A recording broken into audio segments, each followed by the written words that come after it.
ಸಂಚಿಕೆಯಲ್ಲಿ ಏನಾಗ್ತಾ ಇದೆ ಅಂತ ನೋಡೋಣ. ಸಂಚಿಕೆ ಶುರುವಿನಲ್ಲಿ ಕಾಮತ್ ಅವರು ಮೀನಾಕ್ಷಿ ಕಿಶನ್ ನ ಎಲ್ಲಿಗಮ್ಮ ಕರ್ಕೊಂಡು ಹೊರಟೆ ಅಂತ ಕೇಳ್ಬಿಡ್ತಾರೆ. ಅದೇ ಅಣ್ಣ ನಾನು ಹೇಳಿದ್ನಲ್ಲ, ಕಿಶನ್ ನ ಮನೆ ಕರ್ಕೊಂಡು ಹೋಗ್ತಾ ಇದ್ದೀನಿ, ಮನೇಲೇನೆ ಹೋಗ್ಬಿಟ್ಟು ಈ ವಿಷಯನ ಮಾತಾಡೋಣ ಅಣ್ಣ ಅಂತ ಮೀನಾಕ್ಷಿ ಹೇಳಿದ ತಕ್ಷಣ, ಇಲ್ಲಮ್ಮ ನೀನು ಕಿಶನ್ ಅನ್ನ ಎಲ್ಲಿಗೂ ಕೂಡ ಕರ್ಕೊಂಡು ಹೋಗೋ ಹಾಗಿಲ್ಲ, ಇವತ್ತು ಕಿಶನ್ ಕೈಯಲ್ಲಿ ಒಂದು ಮುಖ್ಯವಾಗಿರೋ ಕೆಲ್ಸನ ಮಾಡೋದು ಬಾಕಿ ಇದೆ ಅಂತ ಕಾಮತ್ ಅವರು ಹೇಳಿದ ತಕ್ಷಣ ಆಗ ಆದಿ, ಏನಪ್ಪಾ ಮುಖ್ಯವಾಗಿರೋ ಕೆಲ್ಸ ಮಾಡಕ್ ಬಾಕಿ ಇದೆಯಾ, ಅದೇನಪ್ಪಾ ಅಂತ ಆದಿ ಕೇಳ್ತಿರ್ಬೇಕಾದ್ರೆ, ರಾಯ್ರೆ ಬೀಗ್ರೆ ನಾನ್ ಇವಾಗ ಹೇಳೋ ಮಾತಿಂದ ನಿಮ್ಗೆ ಯಾರಿಗೂ ಕೂಡ ಬೇಜಾರಾಗಲ್ಲ ಅಂತ ಅನ್ಕೊಂಡಿದೀನಿ.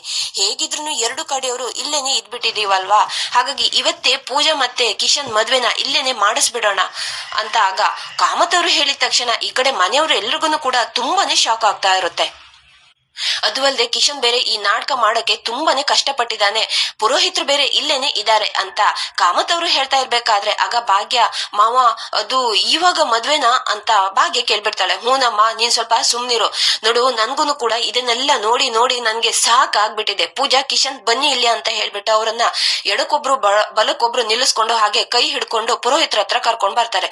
ಪುರೋಹಿತ್ರೆ ಇವಾಗ ಮುಹೂರ್ತ ಎಲ್ಲದನ್ನು ಚೆನ್ನಾಗಿದೆ ಅಲ್ವಾ ಅಂತ ಕಾಮತ್ ಅವರು ಕೇಳಿದ ತಕ್ಷಣ, ರಾಯ್ರೆ ತುಂಬಾನೇ ಮುಹೂರ್ತ ಚೆನ್ನಾಗಿದೆ, ಇವಾಗ ಯಾವುದೇ ಅಡ್ಡಿ ಆತಂಕ ಇಲ್ದೇನೆ ಈ ಟೈಮಲ್ಲೇನೆ ಮದ್ವೆ ಮಾಡಿಸ್ಬೋದು ಅಂತ ಹೇಳಿದ ತಕ್ಷಣ, ನೋಡಪ್ಪ ಕಿಶನ್, ನೋಡು ನೀನು ನಾಟಕ ಮಾಡಕಂತ ಬಂದೆ, ಇವಾಗ ನಿಜವಾಗಿನೂ ನೀನು ಪೂಜಾ ಕುತ್ತಿಗೆಗೇನೆ ತಾಳಿ ಕಟ್ಬಿಡಪ್ಪ, ನೋಡು ಪೂಜಾ ನೀನು ಕೂಡ ಮಾ ದೇವ್ರಲ್ಲಿ ಎಲ್ಲ ಒಳ್ಳೇದಾಗ್ಲಿ ಅಂತ ಬೇಡ್ಕೋ, ಕಿಶನ್ ನೀನು ಆ ದೇವ್ರಲ್ಲಿ ಒಳ್ಳೇದಾಗ್ಲಿ ಅಂತ ಕೇಳ್ಕೊಂಡು ಪೂಜಾ ಕುತ್ತಿಗೆಗೇನೆ ತಾಳಿ ಕಟ್ಬಿಡಪ್ಪ ಅಂತ ಪುರೋಹಿತ್ರೆ ತಾಳಿ ಅವನ್ ಕೈಲಿ ಕೊಟ್ಬಿಡಿ ಅಂತ ಪುರೋಹಿತರ ಹತ್ರ ಹೇಳ್ತಾರೆ ಕಾಮತ್ ಅವರು. ಈ ಕಡೆ ಪುರೋಹಿತರು ಕಿಶನ್ ಕೈಗೆ ತಾಳಿ ಕೊಟ್ಟ ತಕ್ಷಣ ಕಿಶನ್ ಮಾತ್ರ ತಾಳಿನ ಕೈಯಲ್ಲಿ ಇಟ್ಕೊಂಡು, ದೇವ್ರೆ ಇನ್ ಮುಂದೆ ಎಲ್ಲದನ್ನು ಕೂಡ ಒಳ್ಳೇದ್ ಮಾಡಪ್ಪ, ನಾನು ನಾಟಕ ಮದ್ವೆ ಅಂತ ಮಾಡಕ್ಕೆ ಬಂದು ಇಲ್ಲಿವಾಗ ನಿಜವಾಗಿನೂ ನಾನು ಪೂಜನ್ ಕೈಗೆ ಕುತ್ತಿಗೆನೆ ತಾಳಿ ಕಟ್ಟೋ ಸ್ಥಿತಿ ಬಂದ್ಬಿಟ್ಟಿದೆ, ಇನ್ ಮುಂದೆ ಪೂಜನ್ ಕಣ್ಣಲ್ಲಿ ಯಾವ್ದೇ ಕಾರಣಕ್ಕೂ ಒಂದೇ ಒಂದು ಹನಿನೂ ಕೂಡ ಕಣ್ಣೀರ್ ಬಾರ್ದೇ ಇರೋ ತರ ನಾನು ಅವಳನ್ನ ನೋಡ್ಕೋಬೇಕು, ಅದಕ್ಕೆ ನನ್ಗೆ ಶಕ್ತಿ ಕೊಡಪ್ಪ ಅಂತ ದೇವ್ರ ಮುಂದೆ ಕೇಳ್ಕೊಂಡು ಹಾಗೆ ಕಿಶನ್ ಇನ್ನೇನು ಪೂಜನ್ ಕುತ್ತಿಗೆಗೆ ತಾಳಿ ಕಟ್ಟಕಂತ ಹೋಗ್ತಾನೆ. ಒಂದ್ ನಿಮಿಷ ಅಂತ ಆಗ ಮೀನಾಕ್ಷಿ ಹೇಳ್ಬಿಡ್ತಾಳೆ, ಅಣ್ಣ ಮದ್ವೆ ಇಲ್ಲಿ ಮಾಡೋದ್ ಬೇಡ ಅಣ್ಣ.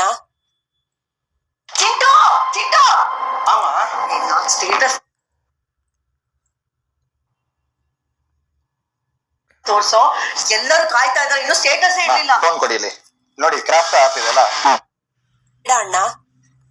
ಆಗ ಕಾಮತ್ ಅವರಿಗಂತೂ ಕೋಪ ಬಂದ್ಕೊಂಡು, ಮತ್ತೆ ನೀನ್ ಶುರುವಾಯ್ತಾ ಹಳೆ ವರಸೆ, ಇಷ್ಟ ತನಕ ತುಟಿ ಪಿಟಿಕ್ ಅಂತ ಒಂದೇ ಒಂದು ಮಾತಾಡ್ಲಿಲ್ಲ, ಈಗ ಕಿಶನ್ ಮದ್ವೆ ಆಗಕ್ಕೆ ತಾಳಿ ಕಟ್ಟಿಗೆ ಹೊರಟಿದ ತಕ್ಷಣ ಇವಾಗ ಮತ್ತೆ ಮಾತಾಡ್ತಿದ್ಯಲ್ಲ, ನೋಡು ನಿನ್ಗೆ ಹೇಳುವಷ್ಟೆಲ್ಲ ಹೇಳಕ್ಕಾಗಿದೆ, ನೋಡಪ್ಪ ಕಿಶನ್ ಇವಳ ಮಾತನ್ನೆಲ್ಲ ನೀನು ತಲೆ ಕೆಡ್ಸ್ಕೊಬೇಡ, ಕಟ್ಟಪ್ಪ ತಾಳಿ ಅಂತ ಕಾಮತ್ ಅವರು ಹೇಳಿದ ತಕ್ಷಣ, ಅಣ್ಣ ಒಂದ್ ನಿಮಿಷ ಅಣ್ಣ, ನಾನು ಈ ಮದ್ವೆನ ಇವಾಗ ಈ ತರ ಮಾಡೋದ್ ಬೇಡ ಅಂತ ಹೇಳ್ದೆ, ಆದ್ರೆ ಮದ್ವೆನೆ ನಾನು ಆಗೋದ್ ಬೇಡ ಅಂತ ನಾನು ಹೇಳಿಲ್ಲ ಅಣ್ಣ, ನೋಡು ಈ ಹುಡ್ಗಿ ಬಗ್ಗೆ ನಾವು ತಪ್ಪಾಗಿ ತಿಳ್ಕೊಂಡಿದ್ವಿ, ಆದ್ರೆ ಈಗ ನಮ್ ತಲೆಯಲ್ಲಿರೋ ಅನುಮಾನ ಎಲ್ಲದನ್ನು ಕೂಡ ದೂರ ಆಗ್ಬಿಟ್ಟಿದೆ ಅಂತ ಮೀನಾಕ್ಷಿ ಹೇಳಿದ ತಕ್ಷಣ ಈ ಕಡೆ ಕನ್ನಿಕಗಂತೂ ತುಂಬಾನೇ ಶಾಕ್ ಆಗ್ತಾ ಇದ್ರೆ ಆಗ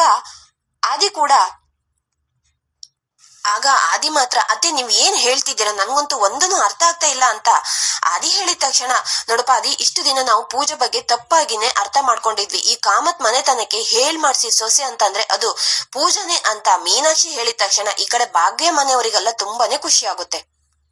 ಅಲ್ಲಮ್ಮ ಮೀನಾಕ್ಷಿ, ಕೊನೆಗೂನು ನಿನ್ಗೆ ಇವಾಗ ನಿನ್ ತಪ್ಪಿನ ಅರಿವು ಆಯ್ತಲ್ಲಮ್ಮ, ಮತ್ತ್ಯಾಕಮ್ಮ ಇವಾಗ ಮದ್ವೆ ಬೇಡ ಅಂತ ಹೇಳ್ತಿದ್ಯಲ್ಲ, ಇವಾಗ್ಲೇನೆ ಮದ್ವೆ ಮಾಡ್ಸಕ್ಕೆ ಇನ್ನ ಏನಮ್ಮ ಸಮಸ್ಯೆ ಅಂತ ಕಾಮತ್ ಅವರು ಕೇಳ್ತಿರ್ಬೇಕಾದ್ರೆ, ಏನಣ್ಣ ನೀನು ಗೊತ್ತಿದ್ದನು ಈ ತರ ಮಾತಾಡ್ತಿದ್ಯಲ್ಲ, ಮದ್ವೆ ಯಾರದಣ್ಣ ಆಗ್ತಾ ಇರೋದು ಕಾಮದಾಸ್ ಮನೆತನದ್ದು, ನೋಡು ಎಷ್ಟೋ ದಿನ ಆದ್ಮೇಲೆ ನಮ್ಮನೇಲಿ ಒಂದು ಫಂಕ್ಷನ್ ಆಗ್ತಾ ಇದೆ, ಅದು ಈ ತರ ಆಗೋದ್ ಬೇಡಣ್ಣ, ಕಾಮತ್ ಮನೆತನದ್ದು ಫಂಕ್ಷನ್ ಅಂತಂದ್ರೆ ಯಾವ ತರ ಆಗಿರ್ಬೇಕು, ಎಷ್ಟು ಗ್ರ್ಯಾಂಡ್ ಆಗಿ ಆಗ್ಬೇಕು, ಹಾಗೆ ಎಲ್ರನ್ನು ಕೂಡ ಕರಿಬೇಕಲ್ವಣ್ಣ ಅಂತ ಮೀನಾಕ್ಷಿ ಹೇಳಿದ ತಕ್ಷಣ, ಓಹೋ ನೀನು ಆ ಬಗ್ಗೆ ಮಾತಾಡ್ತಿದ್ಯಾ, ಸರಿ ಆಯ್ತು, ಹಾಗಾದ್ರೆ ರಾಯ್ರೆ ಬೀಗಿರೆ ನಿಮ್ದೇನು ಕೂಡ ಅಭ್ಯಂತರ ಇಲ್ಲ ಅಂತಂದ್ರೆ ಮೊನ್ನೆ ಎಂಗೇಜ್ಮೆಂಟ್ ದಿನಾನೇನೆ ಒಂದು ಡೇಟ್ ಅನ್ನ ಫಿಕ್ಸ್ ಮಾಡಿದೀವಿ ತಾನೆ, ಅವತ್ತೇನೆ ಆಗ್ಬಹುದು ಏನಮ್ಮ ಭಾಗ್ಯ ಅಂತ ಹೇಳಿದ ತಕ್ಷಣ, ಹ್ಞೂ ಮಾವ ನಂದೇನು ಕೂಡ ಅಭ್ಯಂತರ ಇಲ್ಲ, ನೀವು ದೊಡ್ಡವರೆಲ್ಲ ಹೇಗ್ ಹೇಳ್ತಿರೋ ಹಾಗೇನೆ ಆಗ್ಬಹುದು ಮಾವ ಅಂತ ಭಾಗ್ಯ ಹೇಳಿದ ತಕ್ಷಣ ಈ ಕಡೆ ಮಾತ್ರ ಆದಿ ಮತ್ತೆ ಕನ್ನಿಕ ಅಂತೂ ತುಂಬಾನೇ ಉರ್ಕೊಂತಾ ಇರ್ತಾರೆ.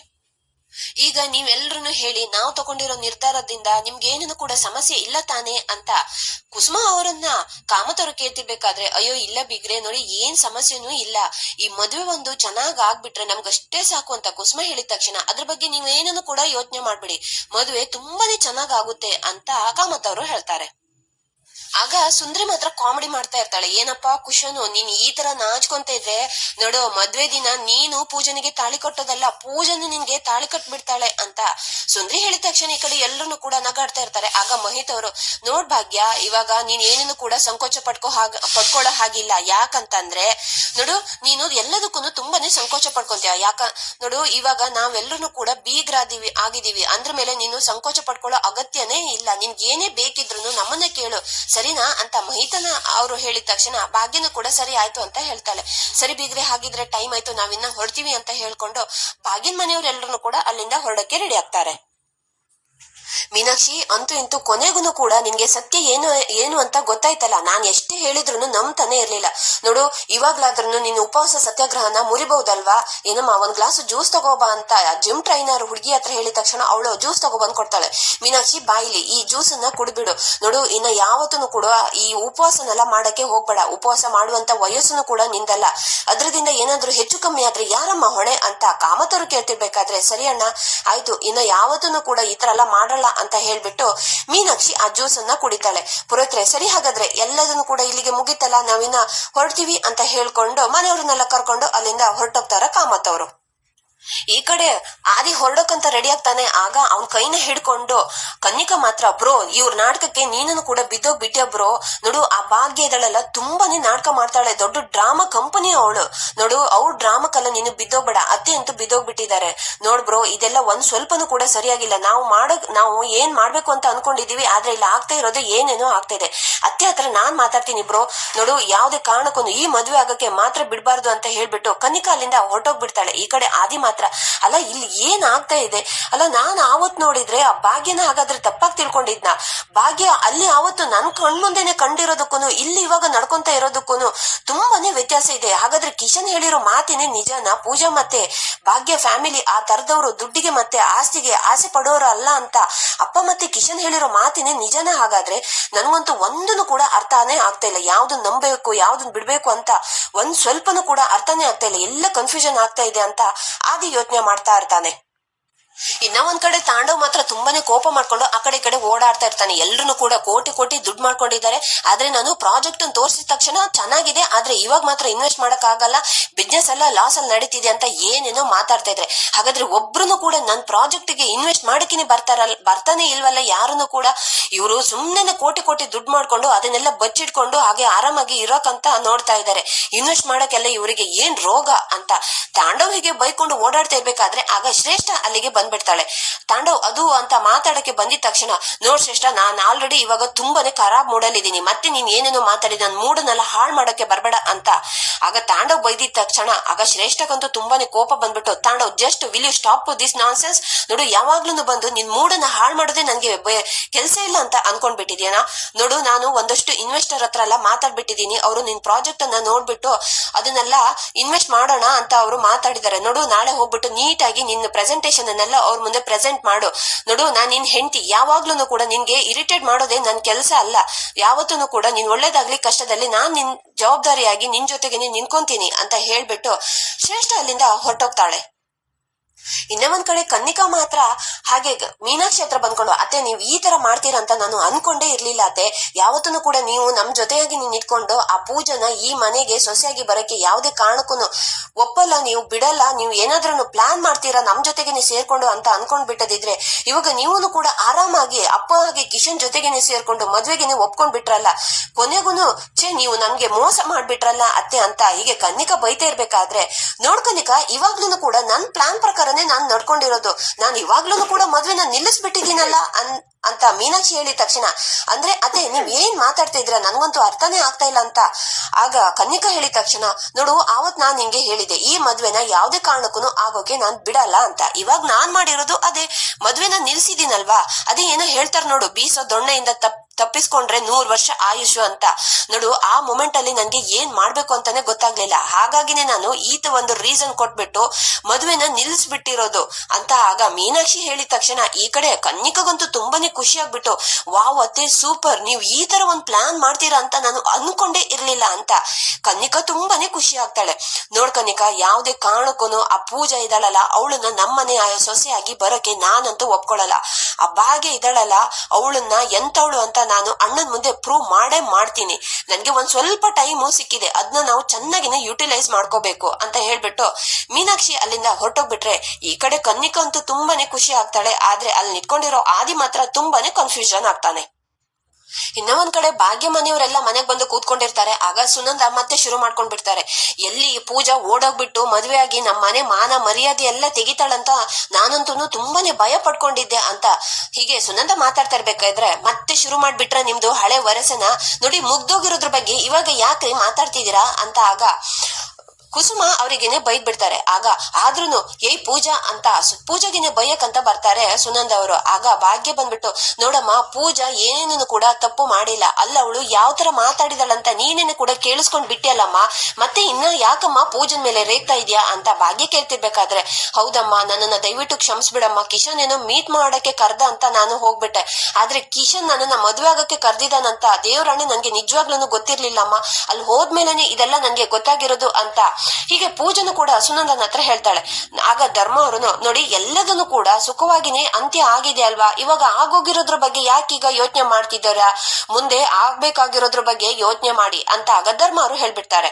ಆಗ ಸುಂದ್ರಿ, ನೋಡ್ ಭಾಗ್ಯ, ಇವಾಗ ಮದ್ವೆ ಕೆಲ್ಸ ಏನೇನ್ ಆಗ್ಬೇಕೋ ಅದ್ರ ಬಗ್ಗೆ ನಾವು ಯೋಚನೆ ಮಾಡೋಣ. ನೋಡು ಫಸ್ಟಿಗೆ ಏನೇನ್ ಕೆಲ್ಸ ಆಗ್ಬೇಕೋ ಅದ್ರದ್ದು ಒಂದು ಲೀಸ್ಟ್ ಅನ್ನ ಮಾಡ್ಕೊಳ್ಳೋಣ, ಆಮೇಲೆ ನಮ್ಗೆ ಯಾವ್ಯಾವ ಕೆಲ್ಸ ಯಾರ್ಯಾರು ಹಂಚ್ಕೊಂಡ್ ಮಾಡ್ಕೋಬೇಕು ಅನ್ನೋದ್ರ ಬಗ್ಗೆ ಈಸಿ ಆಗುತ್ತೆ ಅಂತ ಸುಂದ್ರಿ ಹೇಳಿದ ತಕ್ಷಣ, ಹೌದು ಸುಂದ್ರಕ್ಕ ನೀನ್ ಹೇಳ್ತಾ ಇರೋದು ಸರಿಯಾಗಿದೆ ಅಂತ ಭಾಗ್ಯ ಹೇಳ್ತಾಳೆ. ಈ ಕಡೆ ನೋಡ್ ಭಾಗ್ಯ, ನಾನು ಆಲ್ರೆಡಿ ಹೇಳ್ಬಿಟ್ಟಿದೀನಿ ನಿನ್ಗೆ, ಮದ್ವೆಯಲ್ಲಿ ಯಾವುದೇ ಒಂದು ಸ್ವಲ್ಪನೂ ಕೂಡ ಹೆಚ್ಚು ಕಮ್ಮಿ ಆಗ್ಬಾರ್ದು, ನೀನೇ ಮುಂದೆ ನಿಂತು ಜವಾಬ್ದಾರಿ ತಗೊಂತೀಯ ಅಂತ ಹೇಳಿದೀಯಾ, ಅದ್ರ ನಿನ್ಗೆ ಆ ಮಾತು ನೆನ್ಪಲ್ಲಿ ಇರ್ಲಿ ಅಂತ ಸುನಂದ ಮತ್ತೆ ಹೇಳಿದ ತಕ್ಷಣ, ಶುರು ಆಯ್ತಾ ನಿಮ್ದು, ಆ ಭಾಗ್ಯನಿಗೆ ಒಂದು ನಿಮಿಷನೂ ಕೂಡ ಸುಧಾರಿಸ್ಕೊಳ್ಳೋಕೆ ಕೊಡ್ಬೇಡಿ, ಆ ಕೆಲಸ ಮಾಡು ಈ ಕೆಲಸ ಮಾಡು, ಅಷ್ಟು ದುಡ್ಡನ್ನ ಹೊಂದಿಸು ಅಂತ ಯಾವಾಗ್ಲೂ ಆರ್ಡರ್ ಮಾಡ್ತಾನೆ ಇರ್ತಿರಲ್ಲ, ಪಾಪ ಅವಳು ಎಲ್ಲಿಂದ ತಗೋ ಬರ್ತಾಳೆ ಅಷ್ಟು ದುಡ್ಡು, ಅದ್ರ ಬಗ್ಗೆ ನಿಮ್ಗೆ ಏನಾದ್ರೂ ಯೋಚನೆ ಇದೆಯಾ ಅಂತ ಕುಸುಮ ಕೇಳ್ತಿರ್ಬೇಕಾದ್ರೆ, ಆಗ ಹೆಣ್ಣೆತ್ತವ್ರ ಕಷ್ಟ ನಿಮ್ಗೆ ಏನ್ ಗೊತ್ತಾಗುತ್ತೆ, ನನ್ ಕಷ್ಟ ನಿಮ್ಗೆ ಅರ್ಥನೇ ಆಗಲ್ಲ ಅಂತ ಸುನಂದ ಹೇಳ್ತಿರ್ಬೇಕಾದ್ರೆ, ನೋಡ್ ಬಿಡಮ್ಮ ನೀನು ಇದ್ರ ಬಗ್ಗೆ ಎಲ್ಲ ಏನನ್ನು ಕೂಡ ಯೋಚನೆ ಮಾಡ್ಬೇಡ, ನಾನು ಎಲ್ಲ ವ್ಯವಸ್ಥೆನೂ ಕೂಡ ಮಾಡಾಗಿದ್ದೀನಿ, ನಾನು ಒಬ್ರತ್ರ ದುಡ್ಡು ಕೇಳಿದೀನಿ, ಅವರು ಕೊಡ್ತೀನಿ ಅಂತ ಹೇಳಿದ್ದಾರೆ, ನಾನು ಅವ್ರ ಹತ್ರ ಹೋಗ್ಬಿಟ್ಟು ದುಡ್ಡನ್ನ ತಗೋ ಬರ್ತೀನಿ ಅಂತ ಹೇಳ್ಬಿಟ್ಟು ಭಾಗ್ಯ ಅಲ್ಲಿಂದ ಹೊರಟೋಗ್ತಾಳೆ. ಇನ್ನ ಒಂದ್ ಕಡೆ ಆದಿ ಕನ್ನಿಕಾ ಮತ್ತೆ ಮೀನಾಕ್ಷಿ ಕೂತ್ಕೊಂಡು ಮಾತಾಡ್ತಾ ಇರ್ತಾರೆ. ನೋಡ್ತಾ ಇರೋ ಆದಿ, ಆ ಭಾಗ್ಯ ಇದ್ದಾಳಲ್ಲ ಯಾಕಾದ್ರೂ ಕೂಡ ಈ ಮದ್ವೆನ ನಾನು ಒಪ್ಕೊಂಡ್ನೋ ಅಂತ ಅವಳಿಗೆ ಅನ್ನಿಸ್ಬೇಕು, ಆ ತರ ನಾನು ಮಾಡ್ತೀನಿ ಅಂತ ಮೀನಾಕ್ಷಿ ಹೇಳ್ತಿದ್ರೆ, ಹೌದತ್ತೆ ಆ ಭಾಗ್ಯ ಇದ್ದಾಳಲ್ಲ ಈ ಸಂಬಂಧನ ನಾನು ಯಾಕಾದ್ರೂ ಒಪ್ಕೊಂಡ್ನೋ, ಈ ಸಂಬಂಧನೇ ನನಗ್ ಬೇಡ ಅಂತ ಅವಳನ್ನೇ ಒಪ್ಕೊಂಡು ಈ ಸಂಬಂಧದಿಂದ ಹಿಂದ್ಗಡೆ ಹೋಗ್ಬೇಕು, ಆ ಭಾಗ್ಯ ಇದ್ದಾಳಲ್ಲ ಸೋತು ಮಣ್ಮುಖ ಹಾಗೆ ನಾವು ಏನಾದ್ರೂ ಪ್ಲಾನ್ ಮಾಡ್ಲೇಬೇಕು ಅಂತ ಕನ್ನಿಕಾ ಹೇಳ್ತಿದ್ದಿದ್ರೆ, ಈ ಕಡೆ ಆದಿ ಮಾತ್ರ, ಅಲ್ಲತ್ತೆ ಭಾಗ್ಯ ಅಷ್ಟು ಬೇಗ ಸೋಲ್ ಒಪ್ಕೊಂತಾಳ ಅಂತ ಅನ್ನಿಸ್ತಾ ಇದೆಯಾ ನಿಮ್ಗೆ ಅಂತ ಆದಿ ಕೇಳ್ತಿದ್ರೆ, ಅನ್ಕೊಳ್ಳೋದೇನು, ನಾವು ಅವಳನ್ನ ಸೋಲಿಸ್ಬೇಕು, ಅವಳನ್ನ ಯಾವ ತರ ಸೋಲಿಸ್ತೀನಿ ಅಂತ ನೀನೇನೆ ನೋಡ್ತಾ ಇರು ಆದಿ ಅಂತ ಈಗ ಹಿಂಗೇನೆ ಮೀನಾಕ್ಷಿ ಎಲ್ಲ ಕೂತ್ಕೊಂಡು ಮಾತಾಡ್ತಾ ಇರ್ಬೇಕಾದ್ರೆ, ಆಗ ಅದೇ ಟೈಮ್ಗೆ ಸರಿಯಾಗಿ ಅಲ್ಲಿಗೆ ಕಾಮತ್ ಅವರು ಬಂದ್ಬಿಡ್ತಾನೆ. ಏನು ಸೊಸೆ ಅತ್ತೆ ಮತ್ತೆ ಅಳಿಯ 3 ಜನ ಕೂಡ ಏನೋ ಪ್ಲಾನ್ ಮಾಡ್ತಾ ಕೂತ್ಕೊಂಡ ಆಗಿದೆ ಅಂತ ಆಗ ಕಾಮತ್ ಅವರು ಹೇಳಿದ ತಕ್ಷಣ, ಇಲ್ಲ ಅಪ್ಪ ಹೀಗೆ ಕೂತ್ಕೊಂಡು ಸುಮ್ನೆ ಮಾತಾಡ್ತಾ ಇದೀವಿ ಅಂತ ಆಗ ಆದಿ ಹೇಳ್ಬಿಡ್ತಾನೆ. ಅಂತ ಆಗ ಮೀನಾಕ್ಷಿ ಅವರು ಹೇಳ್ತಾರೆ, ಅದು ಏನಿಲ್ಲ ಮದ್ವೆ ಬಗ್ಗೆನೆ ಮಾತಾಡ್ತಾ ಇದ್ವಿ, ಹೇಗಿದ್ರು ಮದ್ವೆ ಡೇಟ್ ಎಲ್ಲ ಹತ್ರ ಬಂತಲ್ಲ ಅಣ್ಣ, ಮದ್ವೆ ಜವಾಬ್ದಾರಿ ಎಲ್ಲದನ್ನು ಕೂಡ ನಾನ್ ತಗೋಬೇಕು ಅಂತ ಅನ್ಕೊಂಡಿದೀನಿ, ಇದ್ರಲ್ಲಿ ನಿನ್ನ ಅಭಿಪ್ರಾಯ ಏನಣ್ಣ ಅಂತ ಆಗ ಮೀನಾಕ್ಷಿ ಕೇಳಿದ ತಕ್ಷಣ, ನೋಡ್ ಮೀನಾಕ್ಷಿ ನೀನೇನೆ ಜವಾಬ್ದಾರಿ ತಗೊಂಡಿದ್ಯಾ ಅಂತಂದ್ರೆ ನನ್ಗಂತೂ ತುಂಬಾನೇ ಖುಷಿಯಾಗಿದೆ.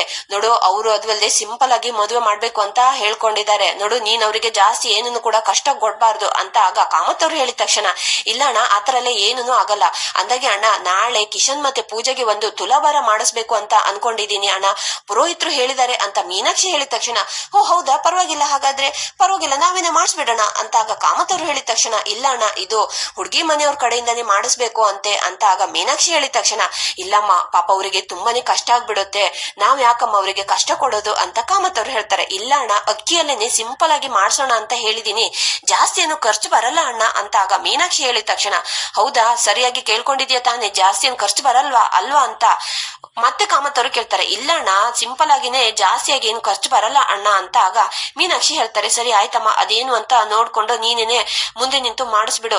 ನೋಡು, ಯಾವ್ದೇ ಕಾರಣಕ್ಕೂ ಭಾಗ್ಯ ಮನೆಯವ್ರಿಗೆ ಮಾತ್ರ ಕಷ್ಟ ಆಗದೆ ಇರೋ ತರ ನೀನೇನೆ ಜವಾಬ್ದಾರಿ ತಗೋಬೇಕು, ಸರಿನಾ ಅಂತ ಹೇಳ್ಬಿಟ್ಟು ಅದೇ ಬಾರಪ್ಪ, ನಾನ್ ಸ್ವಲ್ಪ ನಿನ್ನ ಹತ್ರ ಮಾತಾಡ್ಬೇಕು ಅಂತ ಆದಿನ್ ಕರ್ಕೊಂಡು ಅಲ್ಲಿಂದ ಹೊರಟೋಗ್ತಾರೆ ಕಾಮತ್ ಅವರು. ಈ ಕಡೆ ನೋಡ್ಕನಿಕಾ, ಅಣ್ಣನೇ ಒಪ್ಪಿಗೆ ಕೊಟ್ಟಾಯ್ತು, ಇನ್ನ ಮದ್ವೆ ನಿಲ್ಸಕ್ಕೆ ನಮ್ಮ ಆಟ ಶುರು ಅಂತ ಮೀನಾಕ್ಷಿ ಮತ್ತೆ ಪ್ಲಾನ್ ಅನ್ನ ಸ್ಟಾರ್ಟ್ ಮಾಡ್ತಾಳೆ. ಇಲ್ಲಿಗೆ ಈ ಸಂಚಿಕೆ ಮುಕ್ತಾಯವಾಗುತ್ತೆ. ವಿಡಿಯೋ ನೋಡಿದ್ದಕ್ಕಾಗಿ ಧನ್ಯವಾದ.